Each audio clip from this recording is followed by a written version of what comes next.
The big meeting room was full of worried voices. Aliens from all over the galaxy sat around a huge table that glowed with blue light.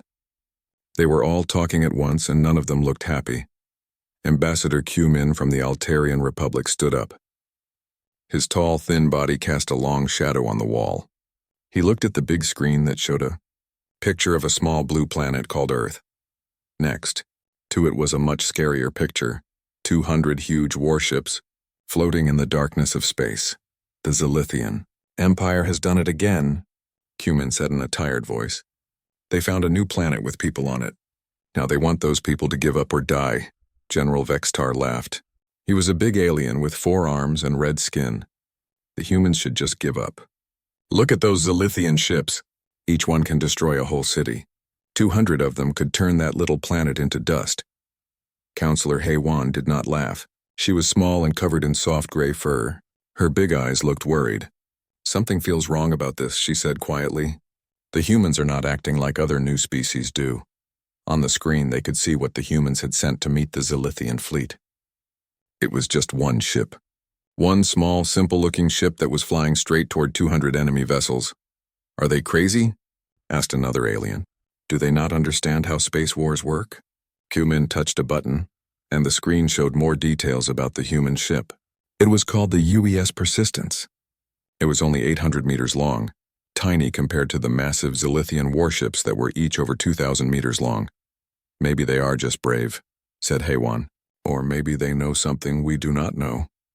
Far away from the meeting room, Admiral Mordak sat on his command ship. He was the leader of the Zilithian fleet, and he was very sure of himself. The Zilithians were tall, with hard shells like bugs and sharp claws. They had conquered many worlds by showing up with more ships than anyone could fight. Admiral, said one of his officers, the humans have sent their response to our demand. Mordak's mandibles clicked together. This was how his species smiled. Let me guess. They want to talk about giving up?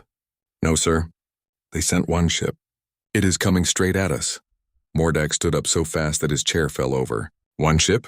Show me. The big screen in front of him lit up. There, getting bigger as it came closer, was a human vessel. It looked nothing like the warships Mordak was used to seeing. It was smooth and white, with no big guns showing on the outside. It looked more like a transport ship than a warship. How many weapons does it have? Mordak asked. His weapons officer checked the scans. Sir, we can only see small defensive guns. Nothing that could hurt our ships. Mordak started laughing. His laugh was a harsh clicking sound that made his crew step back. One ship.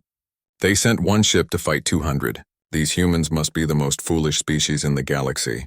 Inside the human ship, things were very different. Captain Dong-hyun sat in his command chair, reading reports on a small screen. He was a calm man with gray hair and steady hands. Around him, his crew worked quietly at their stations. Captain, said Dr. So-young, looking up from her computer. I have finished studying the Zilithian files. They always use the same plan. They show up with lots of ships and scare people into giving up. And if people do not give up? Asked Dong-hyun. They attack with everything they have. They do not understand any other way to fight. Navigator Taeho turned around in his chair. Sir, we will reach the Zilithian fleet in 2 hours. They have positioned their ships in a standard attack formation. Captain Dong-hyun nodded. Good. Have all departments report ready status. One by one, his officers called out their reports. Engineering ready. Weapons ready. Medical ready. Manufacturing ready. The last report made some of the crew smile a little. Not many warships had manufacturing departments. Communications Officer Boram spoke up. Captain, I am picking up Zilithian transmissions. They are? Laughing at us. Let them laugh, said Dong-hyun. We will see who laughs last. Back in the Galactic Council chambers, more aliens had arrived to watch what everyone thought would be a very short battle. Most of them felt sorry for the humans, but there was nothing they could do. The rules of space were simple. If you could not defend yourself, stronger species would take what you had. The human ship has a crew of 847, reported Q-Min, reading from his data pad. That is actually quite large for a vessel of that size. 10 people in one ship against thousands of Zilithians in 200 ships, said General Vextar. It will be over in minutes. Heywan was still looking at the data about humans. She had found something interesting in their history files. These humans have something strange in their records, she said. They have fought wars on their own planet for thousands of years, but they have also built amazing things. Cities, machines, spaceships, to what? Asked Vextar. Many species can build things. Yes, but humans seem to build things very fast. And they build them anywhere, even in the most difficult places. They have cities underwater and frozen lands even floating in their sky. The room got quiet as the aliens thought about this. Building things was one thing. Building things quickly in hard places was something else. On the big screen, they watched the small human ship get closer and closer to the huge Zilithian fleet. It looked like a tiny fish swimming toward a school of metal sharks. Admiral Mordak opened a communication channel to the human ship. Human vessel, this is Admiral Mordak of the Zilithian Empire. You are outnumbered 200 to 1. Surrender now and your deaths will be quick. Captain Dong-hyun's calm voice came back through the speakers. Admiral Mordak, this is Captain Dong-hyun of the United Earth Ship Persistence. We are here to discuss your ultimatum to our homeworld. There is nothing to discuss, Mordak shouted. Look around you. We have 200 warships. You have one. Yes, said Dong-hyun. One ship should be enough. The communication channel went quiet. In the Galactic Council chambers, every alien stared at the screen. Had the human captain just said that one ship was enough to fight 200? He must be joking, whispered someone. But Captain Dong-hyun did not sound like he was joking. He sounded like a man who knew exactly what he was doing. The human ship continued flying straight toward the Zilithian fleet, and everyone watching knew that in a few minutes, they would find out what the humans really had planned. Admiral Mordak could not believe what he was hearing. The human captain had just said that one ship was enough to fight his entire fleet. The Admiral's claws scratched against his command chair as he tried to understand what was happening. Human captain, Mordak said slowly, you must not understand the situation. I have 200 warships. Each one carries enough firepower to destroy a city. You have one small vessel with tiny guns. This is not a fair fight. Captain Dong-hyun's voice came back calm and steady. Admiral, we understand the situation perfectly. We would like to request permission to demonstrate why one ship is sufficient for our needs. Demonstrate? Mordak looked at his officers. They all looked just as confused as he felt. What could you possibly demonstrate? Our standard first contact procedures, replied Dong-hyun. We believe it will help clear up any misunderstandings about human capabilities. In the Galactic Council chambers, Ambassador Q-Min leaned forward in his seat. He had been studying humans since they were first discovered, and nothing about them followed normal patterns. Most new species were either very scared or very aggressive when they met stronger aliens. Humans seemed to be neither. This is very strange, whispered Counselor Haewon. They are asking permission to demonstrate something. What could they show us with one ship? General Vextar laughed his harsh laugh. Maybe they want to show us how bravely they can die. Some species prefer to go down fighting instead of surrendering. But Haewon shook her head. No, that does not feel right. The human captain sounds too calm. Too confident. On his command ship, Admiral Mordak made a decision. Very well, human. You have 1 hour to show us whatever you wish to show us. Then you will surrender or we will destroy you. Thank you, Admiral. We will begin immediately. The communication ended and Mordak turned to his weapons officer. Keep all guns aimed at that human ship. The moment they do anything threatening, destroy them. Yes, sir. But Admiral, what could they possibly do with one small ship? Mordak did not have an answer to that question. On the human ship, Captain Dong-hyun stood up from his command chair. All right, everyone. Time to show them what humans can do. Dr. So-young, are your scans of the area complete? Dr. So-young nodded. She was a small woman with quick hands and bright eyes. Yes, Captain. There are plenty of asteroids and space debris in this area. More than enough for our demonstration. Good. Commander Soo-jin, please begin deployment of mining drones. Commander Soo-jin was tall and strong with short black hair and steady eyes. She had been in charge of the ship's industrial operations for 3 years. Deploying drones now, Captain. The belly of the human ship opened up and dozens of small machines flew out. They looked like metal insects with arms and tools attached to their bodies. The Zilithian fleet watched as these drones spread out in all directions. What are those things doing? Asked Mordak. His science officer ran scans on the drones. Admiral, they appear to be collecting debris. Collecting debris? What kind of weapon collects debris? I do not think they are weapons, sir. They look like mining equipment. Mordak stared at the screen. The human drones were indeed collecting pieces of rock, metal, and ice that were floating in space. But why would anyone collect garbage before a battle? Communications Officer Boram reported to Captain Dong-hyun. Sir, the Zilithians are very confused. Their radio chatter suggests they have never seen anything like this before. That makes sense, said Dr. So-young. Most species build their ships at planets with big factories. They do not build things in space like we do. Navigator Tai-ho watched his instruments carefully. Captain, the drones have collected 3,000 tons of raw materials. The mobile factories are ready to begin processing. Begin processing, ordered Dong-hyun. Inside the human ship, machines that most warships did not carry began to work. The collected space debris was fed into processors that could break it down into basic elements. Then those elements were fed into fabricators that could build new things from them. Engineer Hyo-jun stood at a console covered with lights and displays. He was a young man who loved working with machines. Captain, first batch of products coming off the line now. Kinetic interceptors, point defense satellites, and structural components. How many? Asked Commander Soo-jin. 47 interceptors, 12 satellites, and enough parts to build more if we need them. On the Zilithian command ship, alarms started going off. The science officer looked up from his instruments with wide eyes. Admiral, the human ship just built something. Built something? That is impossible. You cannot build warships in space. Sir, I am reading multiple new objects near the human vessel. They appear to be weapons platforms. Mordak rushed to look at the scan results himself. There, floating near the human ship, were dozens of new machines. They had not been there 30 minutes ago. How did they build those so fast? He demanded. His weapons officer ran a detailed scan. Admiral, these weapons platforms are made from the debris that the drones collected. Somehow the human ship processed raw materials and manufactured finished products. Mordak felt a cold feeling in his stomach. No species he knew could build things that quickly. It took months or years to build warships, not minutes. In the Galactic Council chambers, the aliens were having the same shocked reaction. This is not possible, said General Vextar. But even as he said it, he was looking at the proof on the screen. Ambassador Q-Min was reading data from his instruments. The human ship appears to have mobile manufacturing capability. They just turned space junk into military hardware in less than 30 minutes. Counselor Haewon's fur was standing up, which happened when her species was frightened or excited. Do you understand what this means? They do not need to bring weapons with them. They can make weapons anywhere they go. The demonstration continued. More drones left the human ship and collected more debris. The mobile factories worked faster and faster.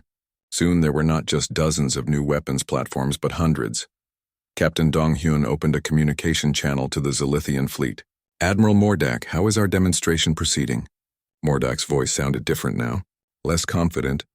What are you doing over there? Standard human industrial protocol, replied Dong-hyun. When we arrive somewhere new, we assess local resources and establish basic infrastructure. It helps us feel more at home. You call this basic infrastructure? Oh yes, this is just the beginning. We have only been working for 30 minutes. Give us a few more hours and we can really show you what human engineering can accomplish.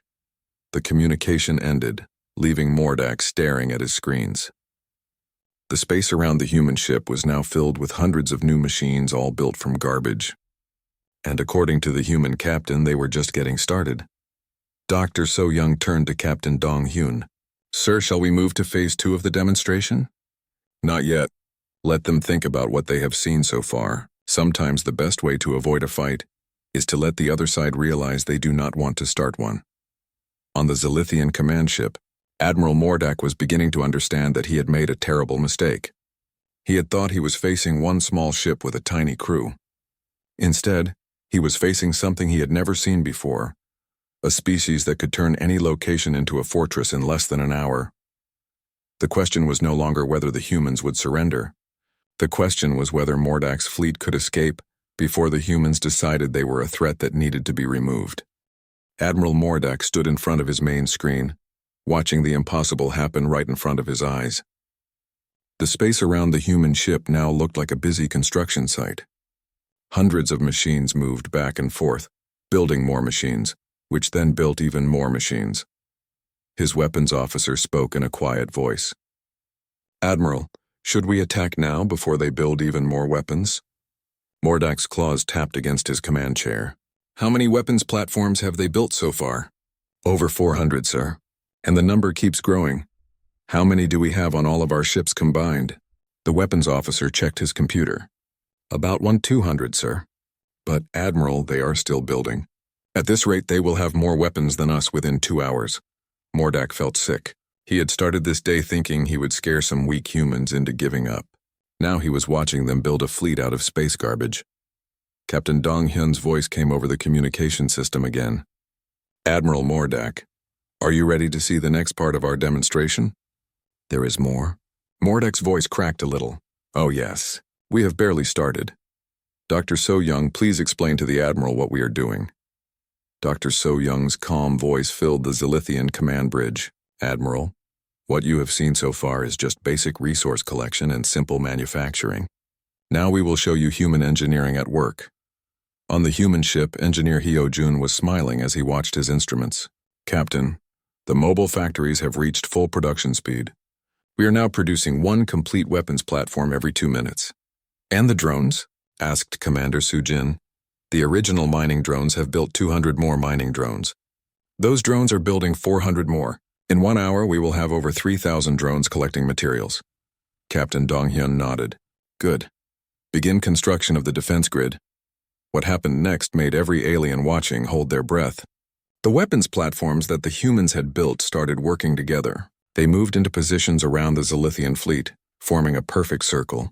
Each platform connected to the ones next to it with energy beams, creating a glowing net in space. Tactical Officer Ji-woo reported from her station. Captain, defense grid is 40% complete. All Zilithian ships are now within the containment area. Admiral Mordak realized what was happening. They have surrounded us, he whispered. His navigation officer looked up from his instruments with fear in his eyes. Admiral, I am detecting weapons locks from all directions. We are completely surrounded by human weapons platforms. How many platforms are pointing at us? All of them, sir. Over 600 and still growing. In the Galactic Council chambers, the aliens watched in stunned silence. What had started as a simple military threat was turning into something nobody had ever seen before. Ambassador Q-min was reading reports from his scouts. The human ship has not moved from its original position, but it has somehow built a complete defensive network around the entire Zilithian fleet. General Vextar's forearms were shaking. This should not be possible. You cannot build a space fortress in 2 hours. Apparently humans can, said Counselor Haewon. Her gray fur was completely standing up now. Look at the energy readings from their platforms. Each one is as powerful as a Zilithian destroyer. The demonstration moved to its next phase. The mining drones had collected everything loose in the area, so they started on the asteroids. The humans had machines that could break apart solid rock and turn it into useful materials. Soon, streams of processed ore were flowing back to the mobile factories on the human ship. Captain Dong-hyun opened communications again. Admiral Mordak, we hope you are finding our demonstration educational. Mordak's voice was barely a whisper. What are you? We are humans, Admiral. We solve problems. Right now, the problem is that you threatened our home planet, so we are solving that problem by building a fleet out of nothing. Dr. So-young answered this time. Not out of nothing, Admiral. We are using local resources. There's plenty of raw material in any star system if you know how to use it. Navigator Tai-ho reported to Captain Dong-hyun. Sir, we now have complete material control over this area of space. All asteroids within 50,000 kilometers are being processed. And production rates? Asked Commander Soo-jin. Engineer Hyo-jun grinned as he read his numbers. We are now building 5 weapons platforms per minute. But more importantly, we are building the factories that build the weapons platforms. Our production capacity is doubling every hour.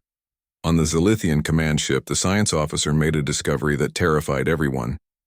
Admiral, I have figured out what the humans are doing. They are not just building weapons. They are building the machines that build the weapons. What does that mean? Asked Mordak. It means they can keep building forever. As long as there is raw material in space, they can turn it into anything they need.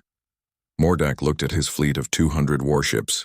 Each ship had taken years to build, using the resources of entire planets. The humans had built twice as many weapons in 2 hours using nothing but space rocks. The demonstration reached its final phase.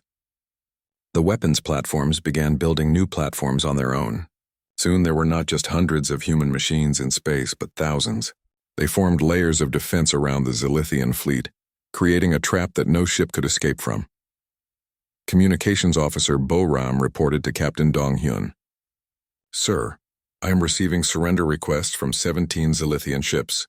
Their crews are scared. Tell them they are in no danger as long as they remain peaceful," replied Dong-hyun. "We are not here to hurt anyone. We are here to show them that attacking Earth would be a very bad idea." Admiral Mordak finally understood what had happened. He had thought he was threatening a weak planet protected by one small ship. Instead, he had discovered that the small ship was actually a mobile factory that could turn any location into an industrial fortress. "Human captain," he said over the communication system, We withdraw our ultimatum against your planet." "That is very wise, Admiral," replied Captain Dong-hyun. "But before you leave, would you like to see what we can build when we really try?" Mordak did not want to see what humans could build when they really tried. He had seen enough, but it was too late to say no. The human demonstration was not finished yet. Around the Zilithian fleet, the weapons platforms began connecting to each other with metal bridges. Soon, what had been individual machines became parts of a larger structure. The humans were building a space station around the alien fleet using the aliens as the center point. "They are building a city," whispered the Zilithian science officer. "In 3 hours, they have built a city in space." Admiral Mordak sat down heavily in his command chair. His species had conquered dozens of worlds by showing up with overwhelming numbers. But the humans had just shown him what overwhelming really meant, and they had done it all with one ship. The Zilithian fleet was now trapped inside what looked like a giant metal cage. The humans had built a space station around them so quickly that most of the alien crews still could not believe it was real. Admiral Mordak stared out his window at the metal walls that surrounded his ships on all sides. "Status report," he said to his officers, but his voice sounded tired and defeated. "Admiral," said his weapons officer, "we are completely surrounded. The human structures have weapons pointing at us from every direction. If we tried to fight our way out, we would be destroyed in seconds," Mordak finished. "I know." His science officer was still scanning the human construction. "Admiral, I have been studying their building methods. What they have done should be impossible." "Explain." "Sir, they have turned this entire area of space into a factory. Every piece of matter within 100,000 kilometers is now part of their construction project. They have built mining drones, processing plants, manufacturing centers, and assembly lines, all in 4 hours. Mordak's claws scratched deep marks in his chair. How fast could they build more structures? At their current rate of expansion, they could fill this entire star system with their machines within 2 weeks. On the human ship, Captain Dong-hyun was receiving reports from all of his departments. The demonstration was going better than anyone had hoped. "Captain," said Engineer Hyo-jun, "our mobile factories have now built 47 additional mobile factories. Each new factory is building its own set of drones and weapons platforms." "Production numbers?" asked Commander Soo-jin. "We are now completing 12 weapons platforms per minute. But the real achievement is the automated construction system. It can now build and expand without any human control." Dr. So-young looked up from her science station. "Captain, I am receiving requests from the Galactic Council. They want to know if we are planning to attack the Zilithian fleet." Captain Dong-hyun shook his head. "Tell them we have no intention of attacking anyone. This is purely a defensive demonstration." In the Galactic Council chambers, panic was starting to spread among the alien representatives. They had all seen military demonstrations before, but nothing like this. Ambassador Cumin was trying to keep the council calm, but even he was frightened by what he was seeing. "Honored colleagues, we need to understand what we are witnessing. The humans have not fired a single shot, yet they have completely defeated a Zilithian fleet." General Vextar's red skin had turned pale. "They have not defeated the fleet. They have captured it. The entire Zilithian force is now prisoners inside a human-built structure." "But why did they build a structure instead of just destroying the ships?" asked another council member. Counselor Hai-wan had been thinking about this question. "Because humans do not think like warriors. They think like builders. Instead of destroying their enemies, they build solutions around them." The council chamber fell silent as the aliens considered this idea. Most species either ran away from stronger enemies or fought them with weapons. Humans seemed to do something completely different. They built their way out of problems. Back in the human-built space station, Admiral Mordak was learning more about human capabilities with each passing hour. The structures around his fleet were not just weapons platforms. They were complete living spaces with life support, manufacturing areas, and even what looked like parks and recreation areas. They built a city, he told his officers. In 4 hours, they built a city big enough for millions of people. His communications officer received a message from the human ship. Admiral, Captain Dong-hyun is requesting permission to come aboard your ship for a meeting. Mordak thought about this. The human captain wanted to visit him in person. Just him? He says he will come alone, sir. Let him come. I want to see what kind of being can do what he has done. 30 minutes later, a small shuttle left the human ship and flew to Mordak's command vessel. The shuttle was sleek and simple, like everything else the humans built. It landed in the Zilithian landing bay without any problems. Captain Dong-hyun stepped out of his shuttle. He was not what Admiral Mordak had expected. The human was smaller than a Zilithian with no claws or armor. He looked soft and weak, but his eyes were calm and intelligent, and he moved with quiet confidence. Admiral Mordak, said Dong-hyun, bowing slightly, thank you for agreeing to meet with me. Captain, replied Mordak, I must ask you directly. What do you want from us? Dong-hyun smiled. We want to avoid a war, Admiral. Wars are wasteful. They destroy resources that could be used for building instead. So you built a prison around my entire fleet? Not a prison, said Dong-hyun. A demonstration. We wanted to show you what would happen if you attacked Earth. Now you know. Mordak led the human captain to his command bridge. All of the Zilithian officers stared at this small, soft creature who had trapped their entire fleet. Your species frightens me, Captain, said Mordak honestly. We have never seen anything like what you can do. We are not trying to frighten anyone, replied Dong-hyun. We are trying to prevent a war that would hurt both of our peoples. Mordak gestured toward the walls of the space station that surrounded them. You built all of this in 4 hours, how? Captain Dong-hyun thought for a moment before answering. Admiral, when your species wants to cross a river, what do? We find a shallow place to wade across, or we swim. When humans want to cross a river, we build a bridge. When we want to go to another planet, we build spaceships. When we want to defend our home, we build defenses. Building is how humans solve problems. But how do you build so fast? Practice, said Dong-hyun simply. Humans have been building things for thousands of years. We have learned to build quickly, efficiently, and anywhere we need to. Dr. So-young's voice came over the communication system. Captain, we have requests from 47 different alien species. They all want to know if humans would be interested in trade agreements. Dong-hyun smiled at Admiral Mordak. You see, Admiral? Other species understand what you are beginning to understand. Humans are better as friends than as enemies. Mordak looked around his bridge at his officers. They all looked scared and confused. His species had built their entire culture around the idea that bigger fleets always won. But the humans had just proven that bigger fleets did not matter if the enemy could build their own fleet in a few hours. What happens now? Asked Mordak. Now you go home, said Captain Dong-hyun. You tell your leaders that Earth is under human protection. And if you are wise, you will also tell them that humans are interested in peaceful trade, not conquest. And if we try to attack Earth anyway? Captain Dong-hyun's expression became serious. Admiral, what you have seen today was just one ship doing a small demonstration. Earth has thousands of ships like this one, and we have had decades to prepare our home system's defenses.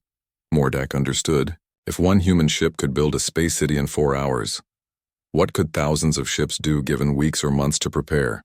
The answer was too frightening to think about. 6 months had passed since the day that changed everything in the galaxy. The space where Admiral Mordak had brought his fleet to threaten humanity was no longer empty. It had become the busiest trading station in that part of space, built entirely by human machines in just a few weeks. Ambassador Q-Min stood on the observation deck of the trading station, looking out at the ships coming and going. There were vessels from dozens of different species, all coming to trade with the humans or with each other. What had started as a military demonstration had become the foundation for a new kind of galactic community. It is amazing, said Counselor Haiwan, joining him at the window. 6 months ago, this was empty space. Now look at it. The trading station was huge, bigger than most cities.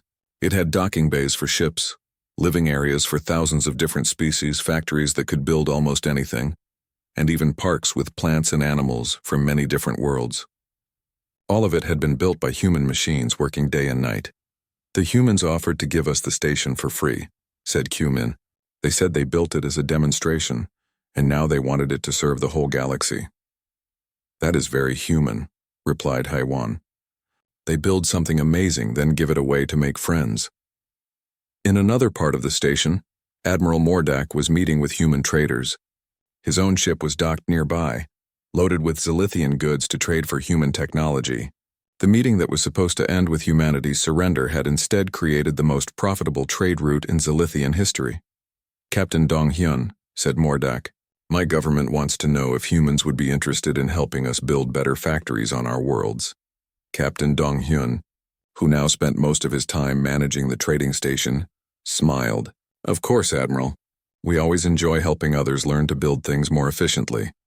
My people are still trying to understand how you do what you do, admitted Mordak. Our best engineers have studied your construction methods, but they cannot copy them. It is not just the machines, Admiral, explained Dr. So-young, who had become the station's head of technology sharing. It is the way humans think about problems. We see every challenge as something that can be solved by building the right solution.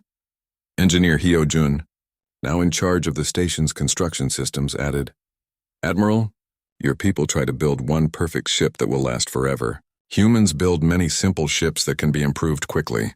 When we need something better, we just build it. Mordak shook his head in wonder. Your species never stops building, does it? Why would we stop? Asked Captain Dong-hyun. There is always something that can be built better, faster, or more efficiently. In the Galactic Council chambers on the other side of the galaxy, the representatives were voting on a new law. General Vexstar, who used to laugh at human weakness, was now supporting a resolution that would make it illegal to threaten any world protected by humans. 6 months ago, I thought humans were weak, he told the council. Now I understand that they are the strongest species in the galaxy. But their strength comes from their ability to create, not destroy. The vote was unanimous. No one wanted to face what the Zilithians had faced. Back on the trading station, Communications Officer Bo-Ram was handling requests from all over the galaxy. Captain, she reported to Dong-hyun, we have received 347 requests for human assistance with building projects this week. What kind of projects? Asked Commander Soo-jin, who now managed the station's security. Everything, sir. The Altarians want help building underwater cities. The Hegemony wants better space elevators. The Zanari want to know if we can build habitats in asteroid belts. Captain Dong-hyun looked at his crew, the same people who had flown one ship against a fleet of 200 just 6 months ago. Well, crew, it looks like we are going to be busy. Navigator Tae-ho, now in charge of planning construction projects across the galaxy, was already working on schedules. Captain, if we send teams to help all of these projects, we will need to build at least 50 more ships like the Persistence. Then we will build 50 more ships, said Captain Dong-hyun simply. And they did. Within a year, there were human construction ships working in dozens of star systems. Each ship was like a seed that could grow into entire industrial complexes wherever it was planted.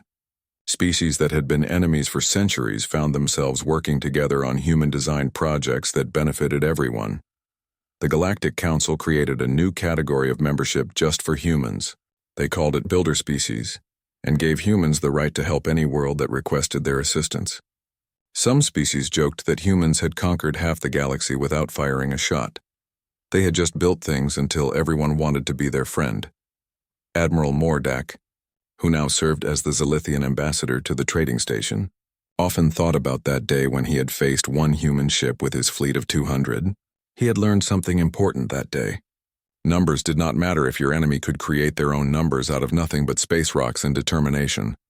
But the most important thing he had learned was that humans did not want enemies at all. They wanted to build things, and they wanted to help others build things too. Their way of winning wars was to make wars unnecessary by solving the problems that caused them. Captain, he said to Dong-hyun one day, I have a question that has bothered me for months. What is it, Admiral? That day when you faced my fleet, you said one ship was enough. Did you really believe that? Captain Dong-hyun thought for a moment. Admiral, I believe that one ship full of humans who were determined to protect their home was enough to find a solution. I did not know exactly what that solution would be, but I knew we would find one. And if you had not found a solution, Then we would have built one, said Dong Hyun with a smile. That, Admiral Mordak realized, was the most human answer possible. The trading station continued to grow, built by machines that built other machines, managed by humans who saw every problem as an opportunity to build something new. Ships from across the galaxy came and went, carrying goods, ideas, and friendship to worlds that had never known peace. And at the center of it all was the UES Persistence, the one ship that had been enough to change the galaxy. Not because it had the biggest guns or the strongest shields, but because it carried 847 humans who understood that the best way to win a fight was to build a better solution. The galaxy had learned an important lesson. When humans say one ship is enough, they mean it. Not because that ship can destroy anything, but because it can build everything. And in a universe full of wonders waiting to be constructed, that was the most powerful weapon of all.